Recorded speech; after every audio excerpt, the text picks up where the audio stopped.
Bienvenue dans cette nouvelle histoire d'amour. Si vous aimez les récits romantiques comme celui-ci, pensez à vous abonner et à activer la cloche pour ne rien manquer. La nuit parisienne se gorgeait d'orage, un de ces soirs où la ville semble retenir son souffle. Marin Moreau, longue silhouette drapée d'un manteau crème, marchait vite, talons effleurant les pavés luisants. Elle fuyait un dîner mondain où les regards pesaient, où son nom d'héritière servait de curiosité plus que de conversation. Le ciel se déchirait de lumière, la pluie tomba d'un coup, drue, glacée.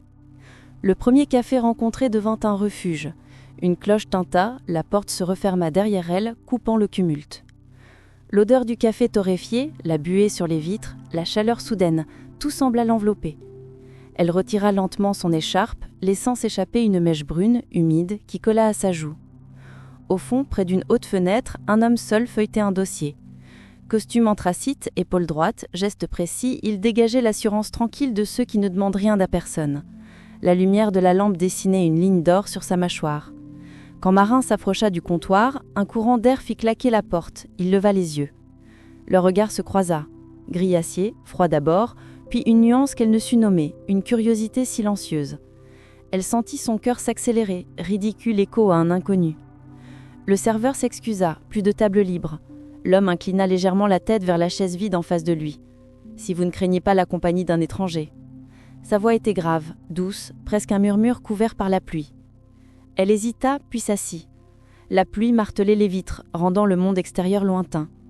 Ils échangèrent d'abord des banalités, leur âge, le charme des rues désertes. Puis, peu à peu, les mots prirent un autre ton. Il s'appelait Christian Delcourt. Magnat de l'immobilier, apprit-elle plus tard, mais il ne s'en vanta pas. Ce soir-là, il ne parlait ni de chiffres ni de conquêtes professionnelles. Il demanda plutôt « Qu'est-ce qui vous a fait fuir, mademoiselle ?»« Marin », répondit-elle simplement. Elle parla d'art, de voyages rêvés, de cette impression d'étouffer sous un nom célèbre. Il l'écoutait, réellement, sans interrompre, avec une intensité rare. Par moments, il la fixait comme si chaque mot était une clé vers un monde qu'il avait oublié. Le temps se distendit. La pluie s'apaisa, mais aucun des deux ne songea à partir. Le café se vida, la serveuse empila les chaises, les laissa dans une bulle de chaleur et de lumière tamisée. Christian effleura de doigts sa tasse vide, son regard toujours posé sur elle. Il y a des rencontres qui ressemblent à des détours et qui changent une route entière. Sa phrase resta suspendue, vibrante. Marin sentit une chaleur douce l'envahir, une sensation presque troublante, comme un écho à quelque chose de familier qu'elle n'avait pourtant jamais vécu. Quand ils quittèrent le café, la nuit était lavée, brillante d'eau et d'étoiles. Ils marchèrent côte à côte sans parler, leurs pas en rythme, comme s'ils avaient toujours partagé ce silence. Devant le carrefour, il s'arrêta. « Je ne crois pas au hasard, mais je crois aux évidences. » Ses yeux la capturèrent une dernière fois. « Bonne nuit, Marin. » Elle resta immobile, regardant sa silhouette s'éloigner dans la lumière des réverbères. Son cœur battait encore au rythme de cette voix. Elle ne savait rien de lui, et pourtant il lui semblait que quelque chose, cette nuit-là, avait déjà commencé. L'hiver s'était installé sur Paris, un hiver de brume argentée et de vent coupant qui faisait trembler les vitres des vieux immeubles. Depuis cette nuit d'orage à Montmartre, Marin Moreau avait l'impression de vivre avec une étincelle sous la peau. Chaque fois qu'elle repensait au regard gris de Christian, à cette voix grave qui semblait comprendre avant même qu'elle parle, un frisson lui parcourait l'échine. Elle se surprenait à revoir ce café, à suivre du bout des doigts la buée des vitres, comme pour retenir un instant qui n'avait pourtant duré qu'une heure. Un premier hasard devint prétexte. Lors d'un vernissage au musée d'Orsay, elle aperçut une silhouette familière près d'un Degas. Costume sombre, épaule droite, ce port de tête légèrement incliné qui trahissait l'homme habitué à observer avant d'agir. Il la vit, et son sourire, discret, fit vibrer quelque chose d'inexplicable en elle. Marin. Une simple salutation, mais la chaleur de son timbre couvrait tout le brouhaha de la salle. Il parla longtemps devant l'étoile, ignorant le murmure des visiteurs. Elle évoqua ses études d'histoire de l'art, ses voyages avortés, ses carnets de croquis. Il raconta, à mots choisis, son enfance en province, un père maçon qui lui avait appris à aimer la pierre et le silence. Elle découvrit un homme bien plus nuancé que l'image du magnat qu'on chuchotait dans les réceptions. La soirée s'étira. Quand la foule se dispersa, Christian proposa de la raccompagner. Dehors, la scène reflétait les réverbères comme un collier d'étoiles. Leurs pas résonnaient sur les quais, parfois couverts par le cri d'une mouette égarée. « Vous marchez vite ?»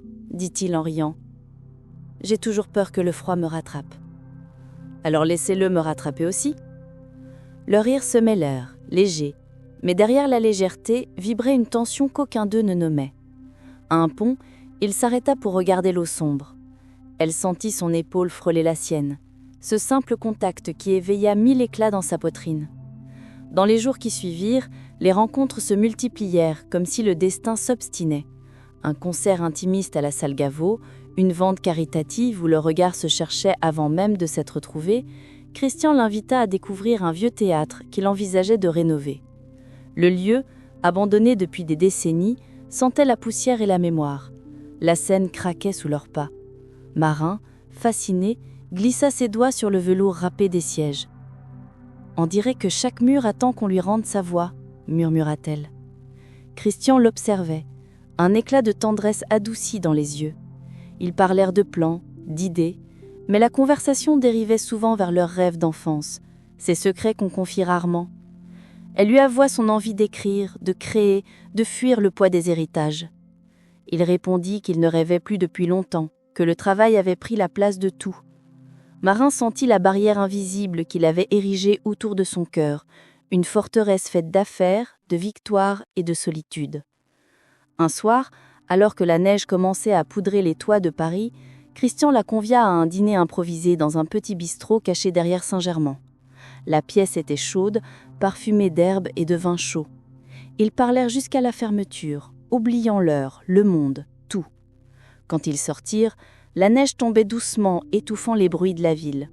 Christian se pencha légèrement, comme pour arranger une mèche sur son front, mais son geste s'arrêta à quelques centimètres de sa peau. Leur souffle se mêla dans l'air glacé. « Marin !» Sa voix trembla à peine. Elle leva les yeux, cœur battant, mais il se retint. « Je veux que vous sachiez que je ne prends rien à la légère. » Cette phrase, simple et grave, la toucha plus qu'un bisou volé.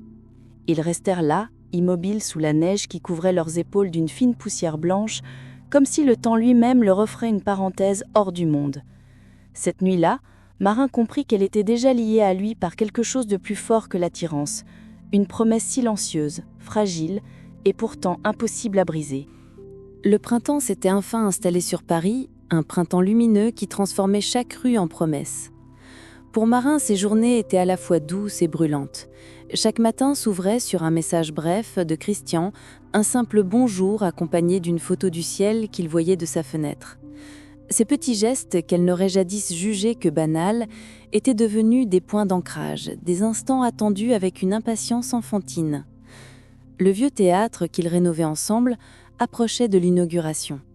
À mesure que les murs reprenaient vie, Marin sentait leurs liens se resserrer. Elle se souvenait de la poussière épaisse de la première visite, de la façon dont il l'avait regardée ce soir-là, comme si elle était déjà la clé de ce lieu endormi.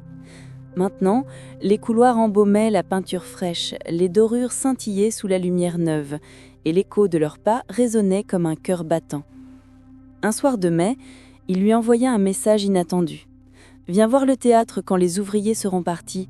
Ce soir, je veux te montrer quelque chose. » Intriguée, elle quitta la réception mondaine où sa présence n'était qu'une formalité. Elle traversa la ville en taxi, le visage frôlé par le vent tiède, son cœur battant plus vite à chaque feu rouge.